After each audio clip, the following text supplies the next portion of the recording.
السلام علیکم ورحمۃ اللہ وبرکاتہ۔ الحمد للہ رب العالمین، والصلاة والسلام علی رسولہ سیدنا ونبینا محمد وعلی آلہ واصحابہ اجمعین، اما بعد فاعوذ باللہ من الشیطان الرجیم، بسم اللہ الرحمن الرحیم۔ وَلَكُمْ نِصْفُ مَا تَرَكَ أَزْوَاجُكُمْ إِن لَّمْ يَكُن لَّهُنَّ وَلَدٌ، فَإِن كَانَ لَهُنَّ وَلَدٌ فَلَكُمُ الرُّبُعُ مِمَّا تَرَكْنَ مِن بَعْدِ وَصِيَّةٍ يُوصِينَ بِهَا أَوْ دَيْنٍ، وَلَهُنَّ الرُّبُعُ مِمَّا تَرَكْتُمْ إِن لَّمْ يَكُن لَّكُمْ وَلَدٌ، وَإِن كَانَ لَكُمْ وَلَدٌ فَلَهُنَّ الثُّمُنُ مِمَّا تَرَكْتُم مِّن بَعْدِ وَصِيَّةٍ تُوصُونَ بِهَا أَوْ دَيْنٍ، وَإِن كَانَ رَجُلٌ يُورَثُ كَلَالَةً أَوِ امْرَأَةٌ وَلَهُ أَخٌ أَوْ أُخْتٌ فَلِكُلِّ وَاحِدٍ مِّنْهُمَا السُّدُسُ، فَإِن كَانُوا أَكْثَرَ مِن ذَلِكَ فَهُمْ شُرَكَاءُ فِي الثُّلُثِ مِن بَعْدِ وَصِيَّةٍ يُوصَىٰ بِهَا أَوْ دَيْنٍ غَيْرَ مُضَارٍّ، وَصِيَّةً مِّنَ اللَّهِ، وَاللَّهُ عَلِيمٌ حَلِيمٌ۔ تِلْكَ حُدُودُ اللَّهِ، وَمَن يُطِعِ اللَّهَ وَرَسُولَهُ يُدْخِلْهُ جَنَّاتٍ تَجْرِي مِن تَحْتِهَا الْأَنْهَارُ خَالِدِينَ فِيهَا، وَذَلِكَ الْفَوْزُ الْعَظِيمُ۔ وَمَن يَعْصِ اللَّهَ وَرَسُولَهُ وَيَتَعَدَّ حُدُودَهُ يُدْخِلْهُ نَارًا خَالِدًا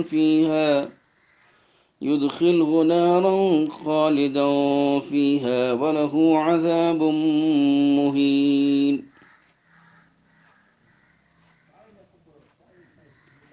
صدق اللہ العظیم۔ یہ سورہ نساء کی 12، 13 اور 14 نمبر کی آیتیں ہیں جو اس وقت میں آپ کے سامنے پڑھی گئیں۔ کل بھی ان آیتوں کی تلاوت کی گئی تھی، یہ بتانے کے لیے کہ یہ اس وقت میں ان ساری آیتوں میں میراث کے احکامات کا بیان ہے، جس کو ہم تسلسل کے ساتھ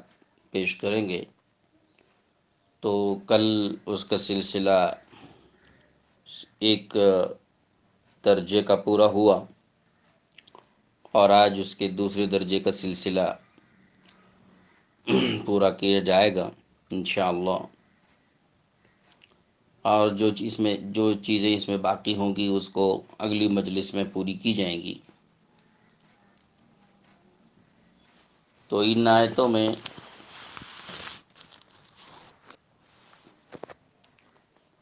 اللہ تعالیٰ نے میت کے اس رشتے کے حصے کو بیان فرمایا ہے جس کے ساتھ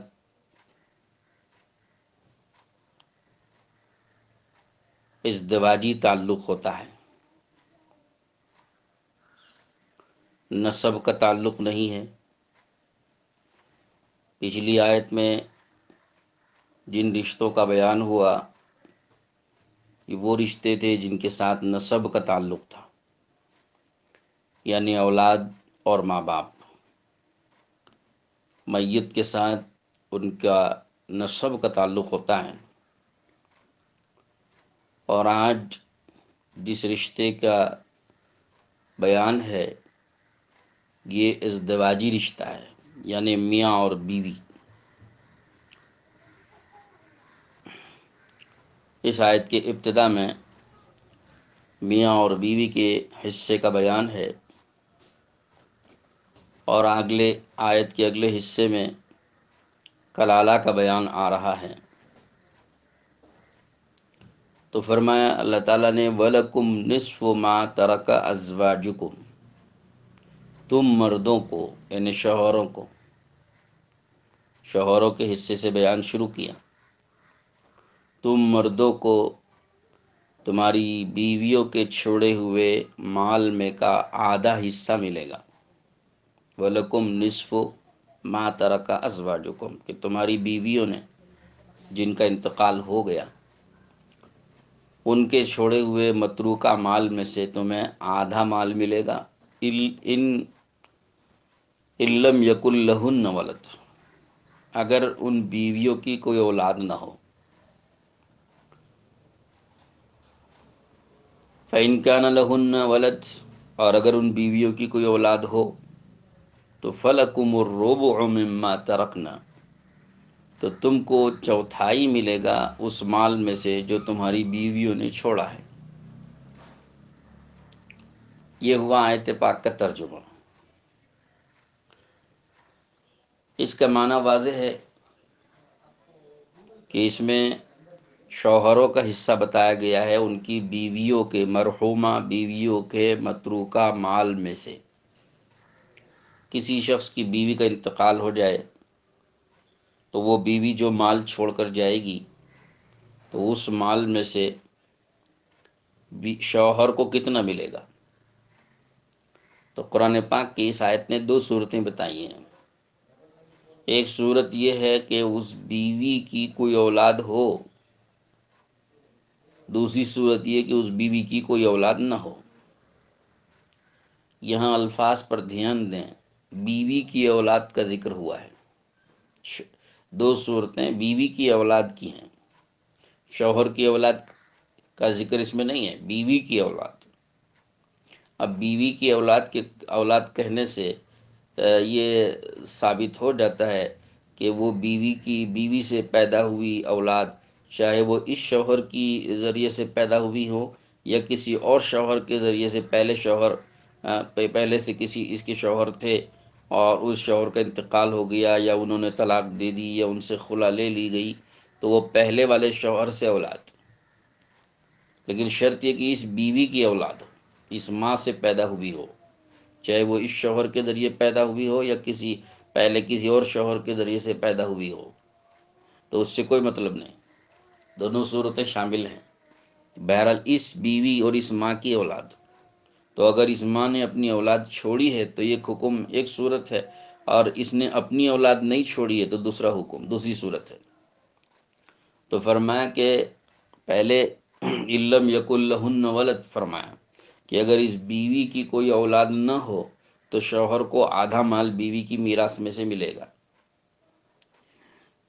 تو بیوی کی اولاد کہنے سے یہ ثابت ہو گیا کہ اگر شوہر کی اپنی اولاد ہے تو وہ اس کا کوئی اعتبار نہیں ہے، شوہر کی اپنی اولاد کسی اور بیوی سے، کسی اور عورت سے، لیکن اس عورت سے نہیں ہے، تو شرط یہ کہ اس عورت کی اولاد ہونا چاہیے۔ تو بسا اوقات ایسا ہوتا ہے کہ یہ شوہر کی خود یہ دوسری شادی ہے، اس کی پہلی بیوی سے کوئی اور اولاد ہے، تو اس اولاد کے ہونے نہ ہونے سے کوئی فرق نہیں پڑے گا، تو شوہر کی اولاد ہوئی، وہ بیوی کی اولاد نہیں ہے، تو بیوی کی اولاد ہونے نہ ہونے سے فرق پڑتا ہے مسئلے کا۔ تو مرنے والے کی اولاد، تو مرنے والی تو بیوی ہے، تو اس کی اولاد ہے کہ نہیں ہے تو شوہر کو چوتھائی ملے گا، اور اگر نہیں ہے، بیوی کی اولاد نہیں ہے، تو شوہر کو آدھا مال ملے گا۔ تو یہ دو صورتوں کو اللہ نے یہاں قرآن کی اس آیت پاک میں بیان فرمایا۔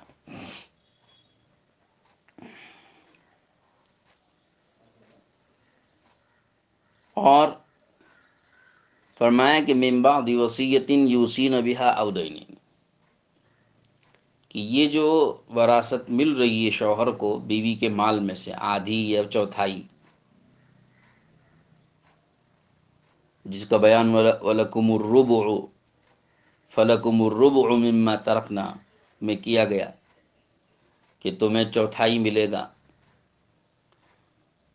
اگر بیوی کی اولاد ہو تو فرمایا کہ یہ جو دو صورتیں ہیں ملنے کی، آدھا ملے یا چوتھائی، کہ من بعد وصیت یوصین بہا او دین، یہ اس وصیت کے پورا کرنے کے بعد ملے گا جو وصیت ان بیویوں نے مرنے سے پہلے کیا ہے۔ مرنے والی مرحومہ بیوی نے اگر کوئی وصیت کی ہے تو اس وہ وصیت پوری پہلے کی جائے گی، اور اسی طرح سے دین، اور اگر قرض چھوڑا ہے تو قرض پہلے پورا کیا جائے گا، اس کے بعد یہ میراث ملے گی۔ تو قرض اور وصیت ان دونوں کو پورا کرنے کے بعد میراث ملے گی۔ پھر اس میں تو شوہروں کے حصے کا بیان ہوا، پھر آگے وَلَهُنَّ الرُّبُعُ مِمَّا تَرَكْتُمْ إِن لَّمْ يَكُن لَّكُمْ وَلَدٌ، ان بیویوں کو چوتھائی ملے گا اس مال میں سے جو مال تم مرد شوہر چھوڑ کے مرو گے، إِن لَّمْ يَكُن لَّكُمْ وَلَد، اگر تمہاری کوئی اولاد نہ ہو، فَإِن كَانَ لَكُمْ وَلَدٌ، اور اگر تمہاری کوئی اولاد ہو تو فَلَهُنَّ الثُّمُنُ، تو ان بیویوں کو آٹھواں ملے گا، مما ترک تم، اس مال میں سے جو تم مرد چھوڑ کے مرو گے، من بعد وصیت توصون بہا او دین، اس وصیت اور قرض کو پورا کرنے کے بعد جس وصیت کو تم مردوں نے کیا ہے اپنی حیات میں، جو وصیت تم مردوں نے کی ہے اپنی حیات میں، اس وصیت کو پورا کرنے کے بعد، او دین، یا قرض کو اگر کر کے گئے ہو تو قرض کے پورا کرنے کے بعد۔ تو یہاں بھی قرض اور وصیت کو پورا کرنے کے بعد میراث کا حصہ بتایا گیا، اور شوہروں کی میراث بیویوں کو ملنے کا حکم بتایا گیا کہ شوہر مر رہے ہیں تو اس کی بھی دو صورتیں ہیں، کہ ان شوہروں نے اپنی اولاد ساتھ میں چھوڑی ہے یا نہیں چھوڑی ہے۔ شوہروں کی اپنی اولاد کا ذکر آیا، بیوی کی اولاد نہیں، شوہر کی اولاد۔ اب یہ خواہ اسی شوہر کی اسی بیوی کی اولاد ہو، چاہے کسی اور بیوی کی اولاد ہو، لیکن وہ اس شوہر سے پیدا ہوئی ہو، شوہر کے اس نطفے سے، اور شوہر کے اس ذریعے سے، اس شوہر کے ذریعے سے پیدا ہوئی اولاد، وہ اس کا اعتبار ہے۔ تو مرنے والے شوہر نے اولاد چھوڑی ہے تو بیوی کو آٹھواں ملے گا، اور اگر مرنے والے شوہر نے اولاد نہیں چھوڑی ہے تو بیوی کو چوتھائی مال ملے گا اپنے شوہروں کی میراث میں سے۔ تو اس حصے کے اندر میاں اور بیوی کا حصہ، پہلے میاں کا حصہ بتایا، پھر بیوی کا حصہ بتایا۔ اب اس میں پہلے میاں کے حصے کو اور پھر بیوی کے حصے کو بتانے میں کیا حکمت ہے، پہلے میاں کا حصہ پھر بیوی کا حصہ بتایا، تو اس میں بعض مفسرین نے فرماتے ہیں کہ ممکن ہے یہ اس وجہ سے بتایا ہو کہ عموماً بیوی کا جب انتقال ہوتا ہے تو اس کا مال اس کی سسرال والوں کے قبضے میں رہتا ہے، تو اس کے شوہر کو یعنی داماد کو وہ چونکہ غیر گھر کا سمجھتے ہیں اور باہر کا سمجھتے ہیں، تو میراث دینے میں کوتاہی کرتے ہیں، بیوی کی میراث میں سے حصہ دینے میں کوتاہی کرتے ہیں۔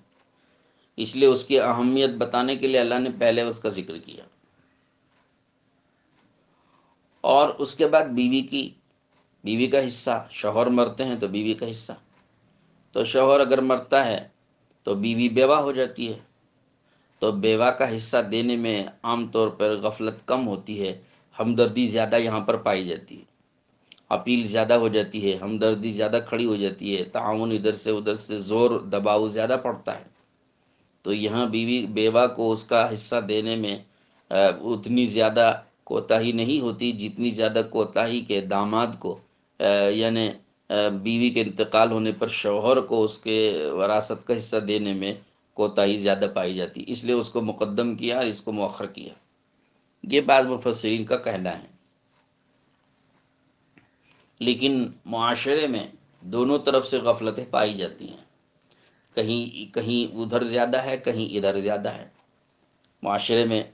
کسی جگہ پر یہ صورت ہوتی ہے، کسی جگہ پر یہ صورت ہوتی ہے، بہرحال ممکن ہے کہ اس میں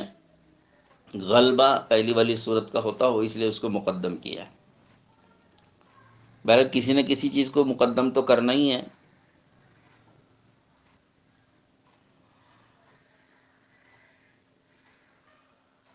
اس کے بعد آیا کلالہ کا بیان،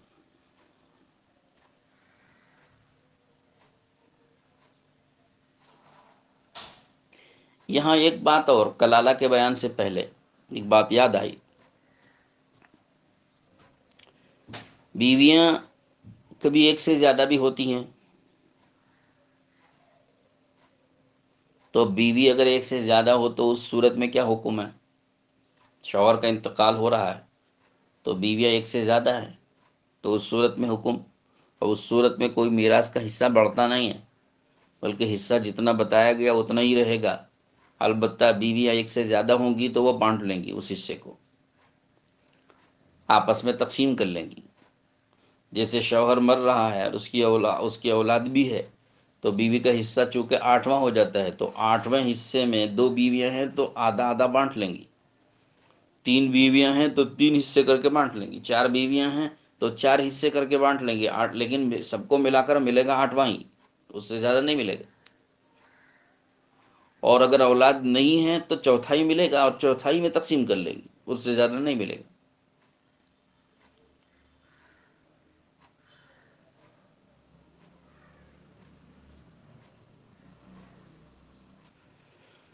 اب آگے کلالہ کا بیان ہے۔ وَإِنْ كَانَ رَجُلٌ يُورَثُ كَلَالَةً، کلالہ کسے کہتے ہیں؟ پہلے ترجمہ آیت کا دیکھ لیں، پھر میں مطلب بتاؤں۔ وَإِنْ كَانَ رَجُلٌ، اور اگر کوئی ایسا آدمی ہو، ایسا شخص ہو، اب امرأتن، یا کوئی عورت ہو، ایسی رجلن ہو یا امرأتن ہو، کوئی مرد ہو کہ عورت ہو، یورث کلالتن، جو کلالہ کے طور پر وارث بن رہی ہو، وہ مورث بن رہی ہو۔ یورثو مجہول کا صیغہ جس کا مطلب مورث بن رہی ہے، یعنی میت ہے کلالہ، مرد ہو کہ عورت ہو، بطور کلالہ میت ہے، مر رہا ہے یا مر رہی ہے۔ وَلَهُ أَخٌ أَوْ أُخْتٌ، اور اس کے بھائی ہے یا بہن ہے۔ تو یہاں پہلے اب اتنا ترجمہ ہونے کے بعد کلالہ کا مطلب سمجھ لیں۔ کلالہ کہتے ہیں ایسے شخص کو کہ جس کے نہ کوئی اصول ہو نہ کوئی فروع ہو۔ اصول ماں باپ،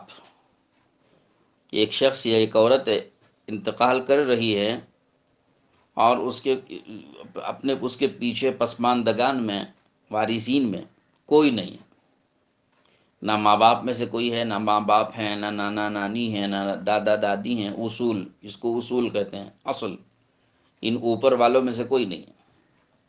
اور فروع نیچے والوں میں سے، اولاد میں سے نہ بیٹا ہے، نہ بیٹی ہے، نہ پوتا، نہ پوتی، نہ نواسا، نہ نواسی، کوئی نہیں،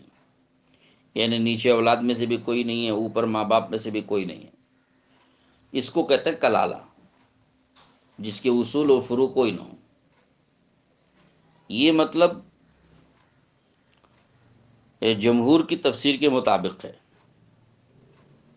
جو امام کو علامہ قرطبی رحمۃ اللہ علیہ نے اپنی تفسیر قرطبی میں یہ مشہور تفسیر نقل کی ہے، جو کلالہ کی ہے، ورنہ اس کی اور بھی تفسیریں ہیں، میں ان تفسیروں کو بیان کر کے آپ کو الجھانا نہیں چاہتا،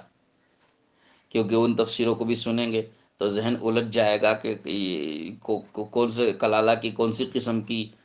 میراث بیان کر رہے ہیں، تو ذہن الجھ جائے گا۔ تو اس لیے میں وہ تفسیریں نہیں بیان کروں گا، صرف جو مشہور تفسیر ہے وہ بیان کر رہا ہوں، تاکہ آپ مسئلے کو اچھی طرح سمجھ لیں اور ذہن نشین کر لیں۔ تو کلالہ اس شخص کو، اس مرد یا اس عورت کو کہیں گے کہ جو انتقال کر رہی ہے اس طرح پر کہ نہ اس کے کوئی اصول ہیں، نہ ماں باپ میں سے کوئی بھی نہیں ہے، اور نہ اس کے فروع اور اولاد میں سے کوئی نہیں ہے، اوپر بھی کوئی نہیں اور نیچے بھی کوئی نہیں ہے، ایسے شخص اور ایسی عورت کو کہتے ہیں کلالہ۔ تو اب سنیے آیت کا ترجمہ۔ وَإِنْ كَانَ رَجُلٌ أَوْ امْرَأَةٌ، کوئی مرد ہے یا عورت ہے، یورث کلالتن، جو کلالہ کے طور پر مورث بن رہے ہیں۔ مورث کہتے ہیں میت کو۔ وَلَهُ أَخٌ أَوْ أُخْتٌ،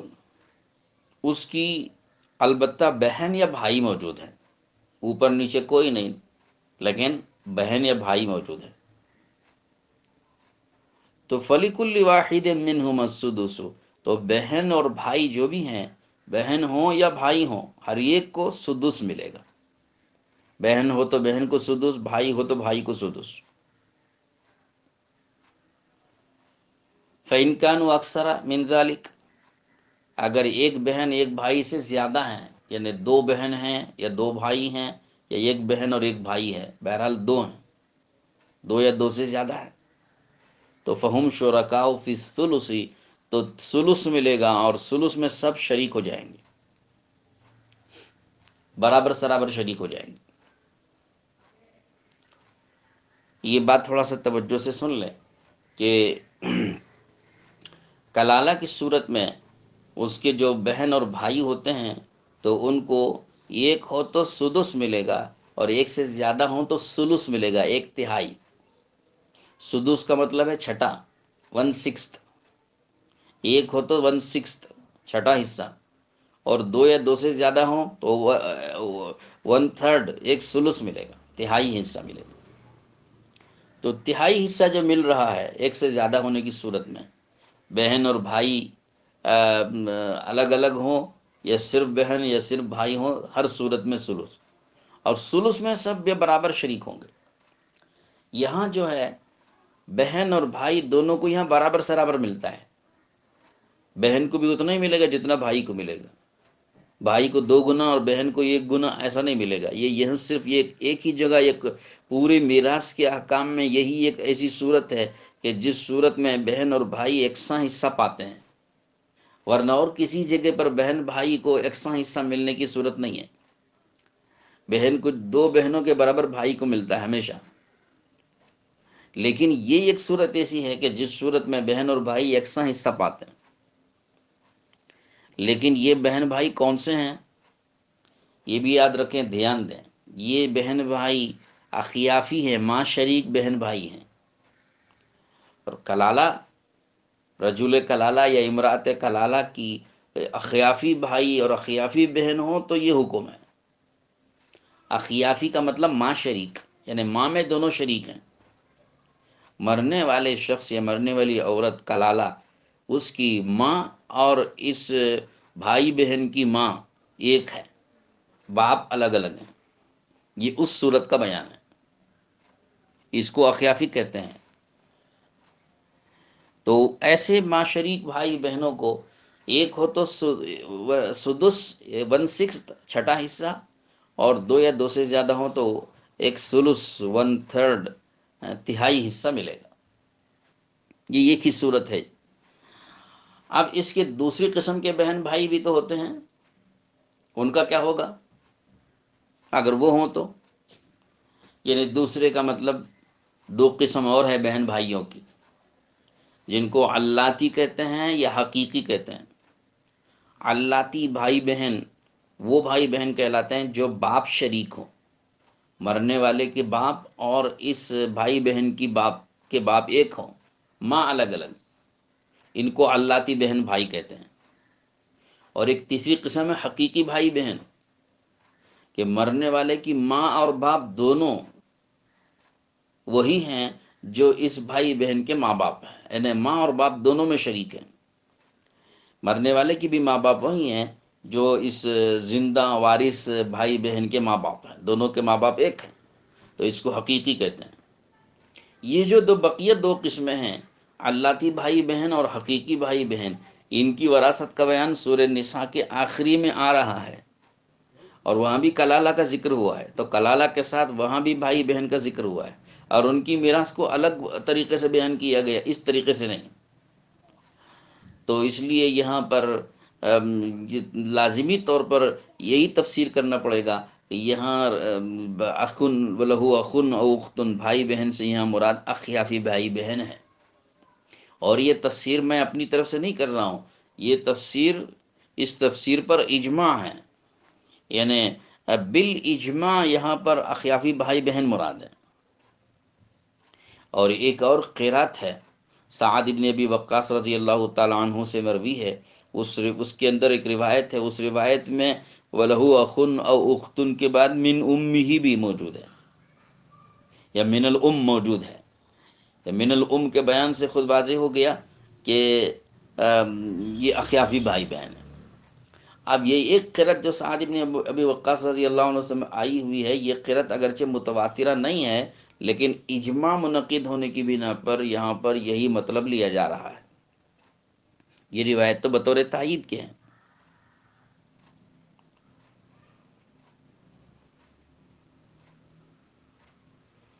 تو غرض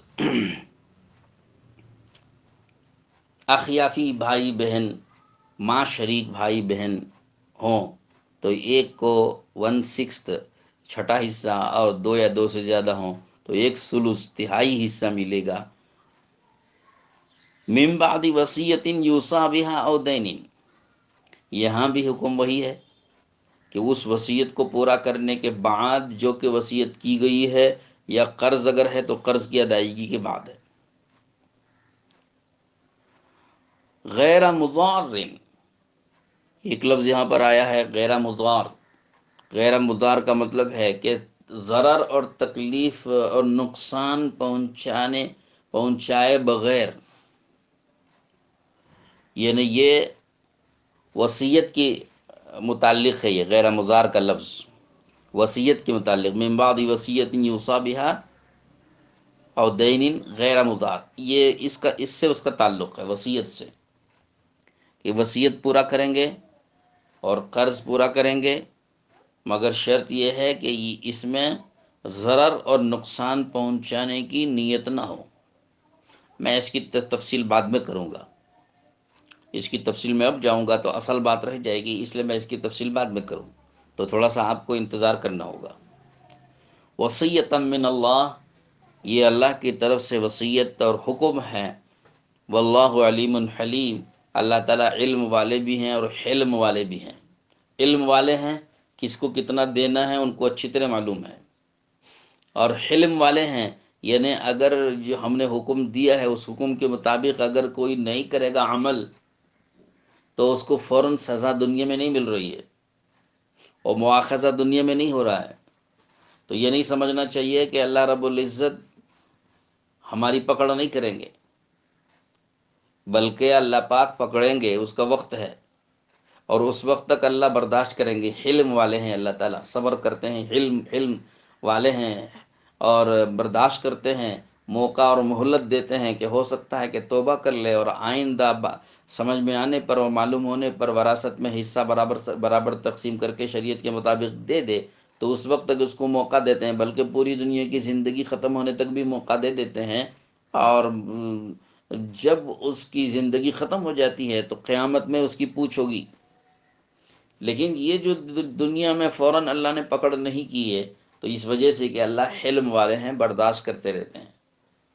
تو اللہ کے اس برداشت کرنے سے اور حلم سے کوئی دھوکہ نہیں کھانا چاہیے کہ اللہ ہم کو کوئی پکڑے گا نہیں اور اللہ ہم کو مواخذہ نہیں کرے گا۔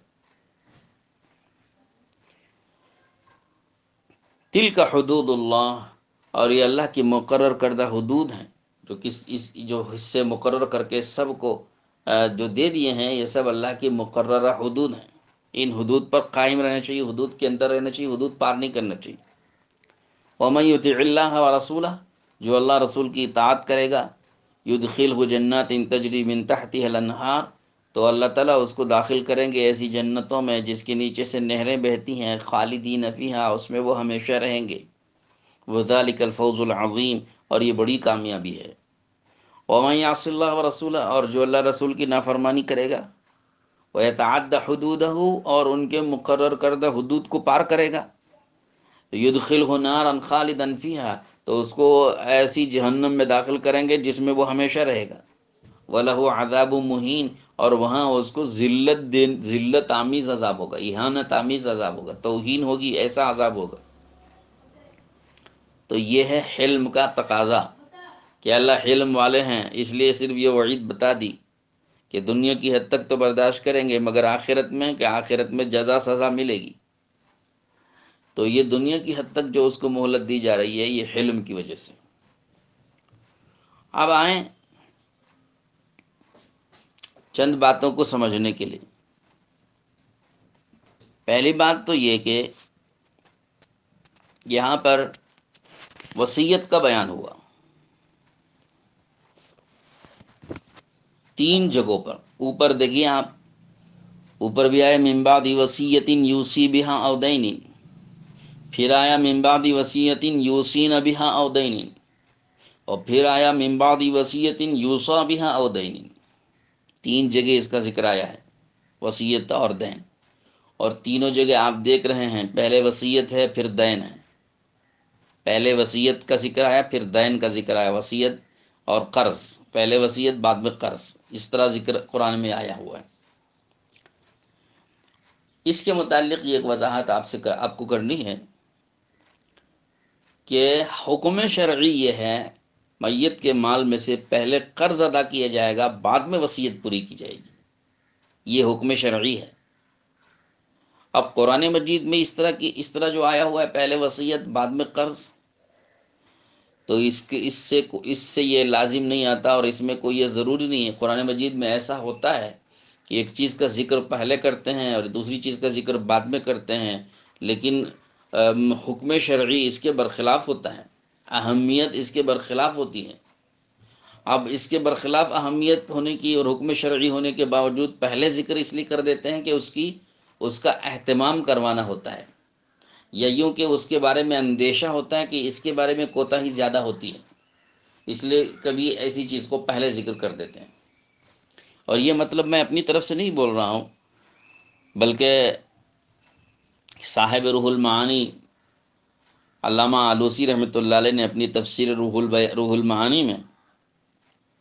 یہ بات ذکر فرمائی ہے کہ تقدیم الوصیت علی الدین، تقدیم الوصیت علی الدین ذکرا مع ان الدین مقدم علیہ حکما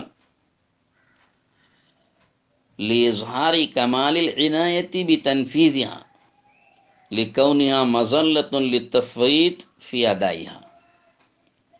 فرماتے ہیں کہ یہاں دین پر وصیت کو مقدم کرنا تذکیرے میں، حالانکہ دین وصیت پر مقدم ہے حکمن، یہ اس واسطے ہوا کہ وصیت کو نافذ کرنے کے سلسلے میں کامل توجہ اللہ پاک چاہتے ہیں، لوگ کامل توجہ دیں وصیت کو نافذ کرنے کے سلسلے میں، اس لیے کہ وصیت کے تنفیذ میں اور وصیت کو نافذ کرنے میں عموماً کوتاہی پائی جاتی ہے، اور یہ اندیشہ کو زیادہ ہوتا ہے، اس لیے کہ وصیت عام طور پہ ایک غیر متعلق شخص کے لیے ہوتی ہے، غیر متعلق جگہ کے لیے ہوتی ہے۔ مرنے والا جو وصیت کرتا ہے کہ میرے مال میں سے فلاں کو اتنے دے دیے جائیں، تو وہ فلاں وارث کے علاوہ ہوتا ہے، یہ وارثین سے خارج ہوتے ہیں، باہر کے ہوتے ہیں۔ مثلا نواسے ہوتے ہیں، جبکہ بیٹے بیٹیاں موجود ہیں تو نواسی اور نواسے کو وصیت کر دی، یا کسی مسجد مدرسے کے لیے وصیت کر دی، تو خارجی وارثین کے علاوہ، وارثین کے باہر شخص کے لیے وصیت عام طور پہ ہوتی ہے، اور وہی وصیت نافذ بھی ہوتی ہے۔ تو جب وصیت باہر کے جگہ کے لیے ہوتی ہے تو اس کی تنفیذ میں لوگ کوتاہی کرتے ہیں، غفلت کرتے ہیں کہ ارے ان کو کیا دینا، تو اس لیے اس کا اہتمام کروانے کے لیے اور اس پر توجہ دینے کے لیے اللہ نے پہلے وصیت کو ذکر کیا ہے۔ ورنہ جو قرض ہے، قرض تو اس کا حق ہے واجبی حقوق العباد میں سے، تو اس کی ادائیگی پہلے ہوگی۔ اور ایک تو میں نے یہ صاحب روح المعانی کی تفسیر بیان کی، دوسری ایک روایت اور ایک حدیث بھی ہے جو ترمذی شریف میں آئی ہے۔ حضرت علی رضی اللہ عنہ ارشاد فرماتے ہیں انکم تقرؤون الآیۃ من بعد وصیۃ توصون بها او دین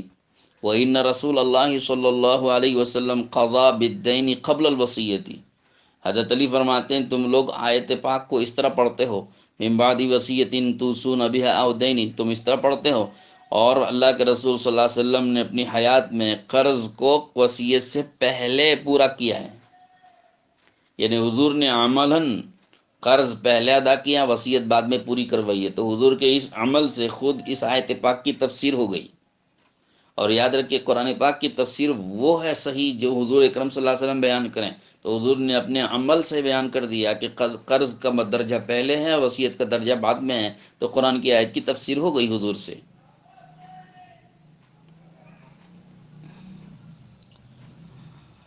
اس کے علاوہ غیر مضارین کا لفظ اور وصیت کے بعض احکامات ہیں، انشاءاللہ ہم اس کو اگلے دن کل کے لیے رکھتے ہیں، اور آج اسی پر اکتفا کرتے ہیں۔ دعا فرمائیے اللہ تعالیٰ شانہ سے کہ اللہ تعالیٰ ہم سب کو عمل کی توفیق نصیب فرمائیں اور سمجھنے کی بھی توفیق نصیب فرمائیں۔ میراث کے اور بھی بہت سے احکامات ہیں، وصیت کے متعلق بھی کچھ کہنا ہے، اور غیر مضارین کا ایک لفظ ہم نے چھوڑا ہے، وہ ہمارے اوپر قرض ہے، وہ اس کے متعلق بھی ذکر کرنا ہے، تو انشاءاللہ ہم اگلی تفسیر میں اس کو بیان کریں گے۔ وآخر دعوانا ان الحمد للہ رب العالمین۔ سامعین اکرام سے گزارش ہے کہ ہمارے اس یوٹیوب چینل کو سبسکرائب کریں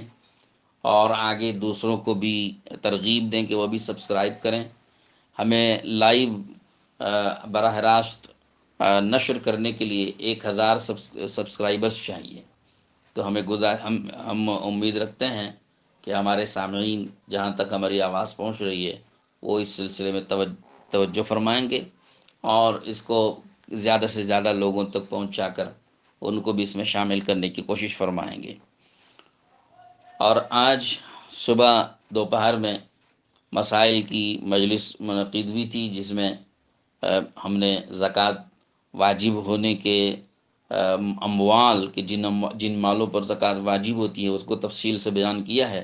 سامعین سے میں گزارش کروں گا کہ اس کو ضرور سماعت فرمائیں تاکہ ہر آدمی اپنے مال کی زکوٰۃ صحیح سے ادا کر سکے۔ یہ موقع انتہائی درجے کا جو ہے توجہ دینے کا ہے، انفاق فی سبیل اللہ کا ہے، اللہ کے راستے میں مال خرچ کرنے کا ہے یہ موقع، تو اس لیے میں تمام مالداروں سے گزارش کرتا ہوں کہ اپنے مالوں کی زکوٰۃ نکالنے کے متعلق توجہ دیں، اور ہر آدمی اپنے مال کی زکوٰۃ صحیح نکالے۔ اس کے لیے آپ غور سے سنیں کن کن مالوں پہ زکوٰۃ واجب ہوتی ہے۔ آج ہم نے 2 بجے سے 2:30 بجے تک کی مجلس میں اس کو بیان کیا ہے، زکوٰۃ واجب ہونے والے مالوں کو آپ ضرور سماعت فرمائیں، اور یہ سلسلہ ابھی جاری بھی ہے، کل بھی ہوگا انشاءاللہ۔ السلام علیکم ورحمۃ اللہ وبرکاتہ۔